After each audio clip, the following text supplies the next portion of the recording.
Au programme du jour, on va parler innovation crypto avec Coinbase, qui nous sort une petite dinguerie, mais bon, ils ont décidé de dévoiler une nouvelle norme de paiement. On va donc revenir en détail là-dessus. On va également parler de la Réserve fédérale américaine et des taux qui, ça fait pas vraiment notre affaire, même si le marché de la crypto-monnaie réagit plus ou moins bien, comme vous pouvez le voir à l'écran. Du côté de TH, parce que oui, on va parler de TH, on va parler du hard fork qui a eu lieu aujourd'hui, donc qu'est-ce que ça va changer par rapport à hier, et puis on va parler du XRP. J'espère de tout cœur que la semaine se passe bien de votre côté. N'oubliez pas de vous assurer d'être abonné à la chaîne YouTube. Si ce n'est pas fait, abonnez-vous, activez cette petite cloche. C'est gratuit, ça vous prend littéralement 2 secondes. Et ça vous permet aussi d'être tenu au courant des prochaines sorties vidéo. N'oubliez également pas d'utiliser un maximum l'algorithme YouTube, mais bon, en likant et en laissant un petit commentaire. Du côté du marché de la crypto-monnaie, aujourd'hui, le market cap est dans la globalité dans le vert. Du côté du BTC, on peut voir une plus-value de 1,44% par rapport à hier. Le prix du Bitcoin est de 96 312 $. On se rapproche tout doucement des 100 000, mais bon, pas sûr qu'ils les atteignent ces jours-ci.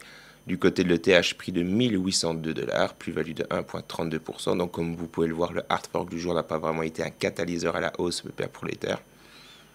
Malheureusement. Du côté donc du Dogecoin, lui, plus-value de 1,18% sur les dernières 24 heures. Le prix du Doge est de 17 centimes et notre XRP, lui, est dans le rouge.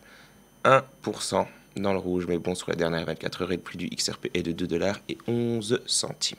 Avant de passer à la suite, un mot sur le partenaire de cette vidéo, mais bon, le partenaire de cette vidéo, c'est Bitpanda.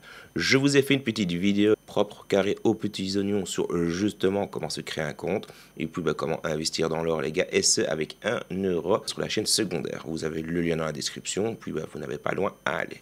Mais nous, ce qui nous intéresse ici, mais bon, c'est la possibilité de pouvoir investir facilement dans tout ce qui est crypto, mais pas que. Vous pouvez également investir dans les actions, les métaux précieux, les ETF, les matières premières, bref, vous avez petit aperçu à l'écran. Bitpanda va vous permettre de le faire en quelques clics, et ce, depuis une seule plateforme régulée en Europe.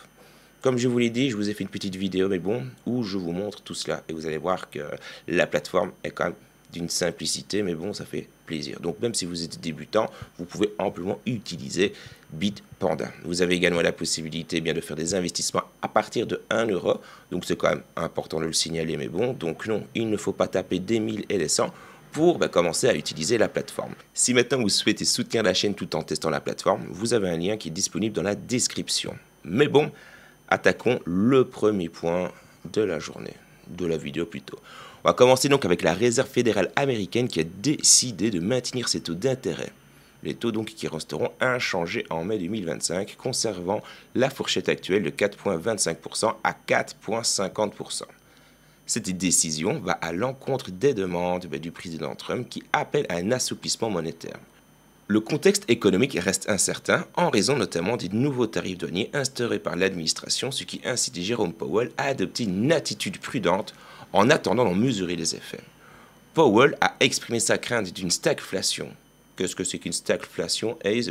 C'est une combinaison d'inflation élevée et de croissance en berne. Encore une fois, si ces taxes douanières ralentissent l'économie tout en faisant monter les prix.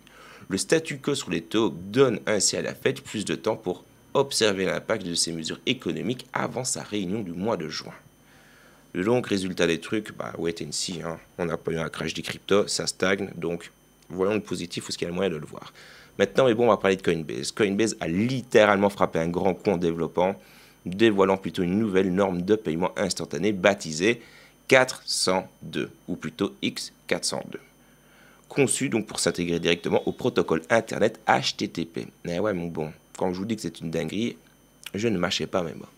Cette innovation va permettre d'effectuer des transactions en stablecoin quasiment instantanées via le web, ouvrant ainsi la voie à des applications, des API ou des agents intelligents capables de réaliser des paiements automatisés en ligne. Coinbase est associé avec des partenaires tels que Amazon Web Services, Chainlink, Circle ou encore la blockchain NIR pour développer cette norme ouverte, qui n'est liée à aucune blockchain spécifique. L'objectif est de dépasser les limites des paiements traditionnels, donc on parlera donc de cartes bancaires, des virements, etc., jugés trop lents, coûteux et contraignants, et de simplifier l'expérience utilisateur par rapport aux solutions crypto actuelles, souvent complexes. Complexes, bien pour les personnes qui ne connaissent rien, encore une fois, à l'écosystème, parce qu'il n'y a rien de compliqué à utiliser un wallet, etc., Enfin bref. Techniquement, X402 promet une finalisation des paiements en 200 millisecondes. Il supporte des centaines, voire des milliers de transactions par seconde et les transactions seront sans frais, les gars. Et oui, ça aussi c'est une dinguerie, pas de frais. Et apparemment ce sera sur le réseau Base, donc le réseau L2 de Coinbase.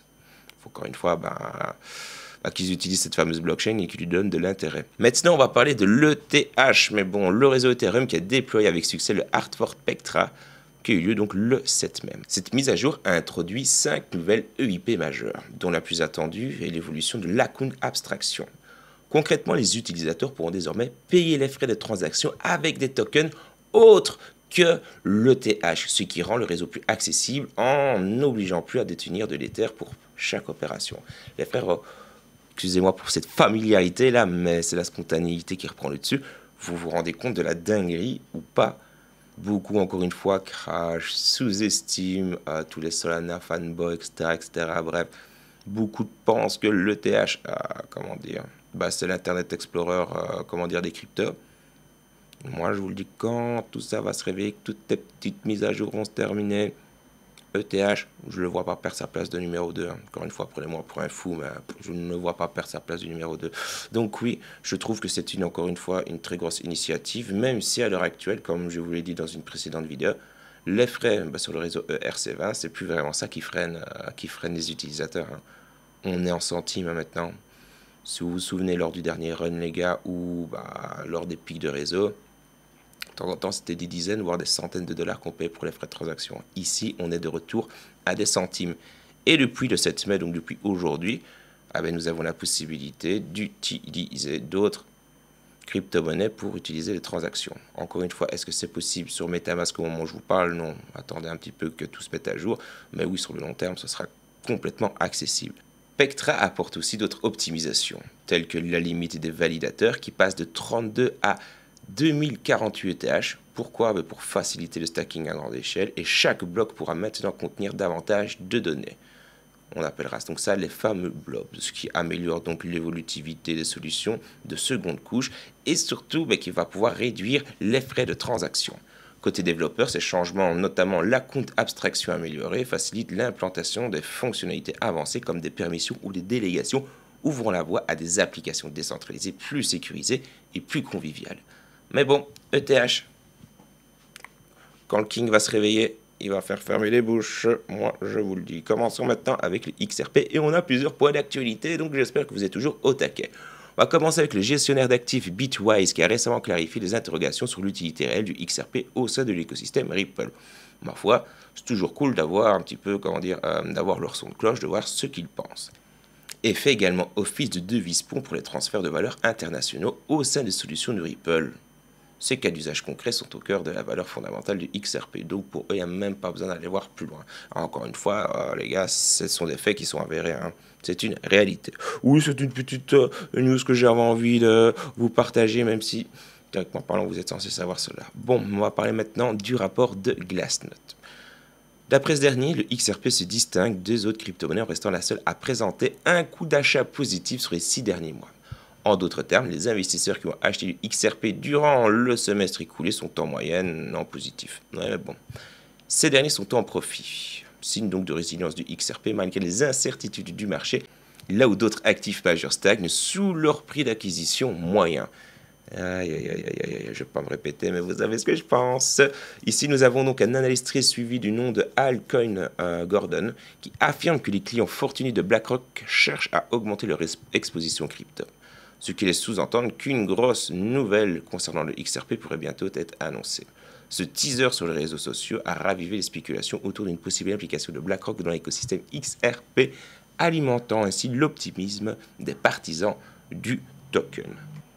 Et terminons doucement la vidéo, mais bon, avec le dernier petit article de la vidéo, on va parler des 3 gros catalyseurs qui vont pouvoir aider le prix du XRP à dépasser les 10 $. Pourquoi je prends la peine encore de vous parler de tout cela? Parce qu'il y a des nouveaux arrivants, mais bon, c'est toujours cool de les mettre à jour. Et puis, comme vous l'avez vu, je suis parti que sur 3 catalyseurs. Le premier, c'est l'approbation des ETF adossés au XRP, mais bon, une fois que ça va être fait, ça va tout simplement attirer des flux de capitaux institutionnels et vous allez voir que ça va donner une visibilité monstrueuse plutôt sur le XRP. Deuxième argument, c'est le développement du XRPL comme alternative au réseau SWIFT pour les paiements internationaux. Vu la popularité croissante du XRP dans ce domaine, vu les nombreux partenariats qu'ils ont déjà établis, les acquisitions qu'ils font, théoriquement parlant, ça devrait être du tout cuit pour eux. Du moins, si ce n'est pas, s'ils ne travaillent pas avec Swift, et je ne suis pas sûr que cela arrivera à l'avenir, ce sera une alternative, et ce sera l'alternative blockchainisée, mais qui va être utilisée, vous allez voir, par beaucoup de grandes institutions. Quand ils vont voir les économies qu'ils vont pouvoir faire, et surtout le temps des transactions, il n'y a même pas besoin d'aller chercher midi à 14 h. Et bon, les personnes qui pensent, entre guillemets, cela qui n'arrivera jamais, ce sont des personnes qui n'ont rien compris. Il faut que le système évolue, le système bancaire, faut qu'il évolue, et l'évolution de ce dernier, c'est la blockchain. Et le dernier catalyseur nous allons avoir, théoriquement parlant, dans les jours, voire semaines à venir, c'est la fin officielle du procès entre Ripple et la SEC. C'est le catalyseur qui risque de débloquer beaucoup de partenariats. Et dans la chronologie, théoriquement, dans la chronologie de ce que je viens de vous donner, donc parmi ces trois, c'est celui-ci qui, théoriquement parlant, devrait arriver en premier. Puis suivi tout simplement de l'approbation des ETF. Et puis viendra l'adoption. Et l'adoption, ça sera au fur et à mesure du temps. J'espère que la vidéo vous a fait plaisir. N'oubliez pas de vous abonner et d'activer cette petite cloche. C'est très important. Ça fait un moment que je n'ai pas fait de rappel. Ça fait un moment qu'au final, les gens ne s'abonnent plus. Donc, on va reprendre les bonnes vieilles habitudes. Je vous dis à dans quelques heures. Et d'ici là, tâchez de bien vous porter.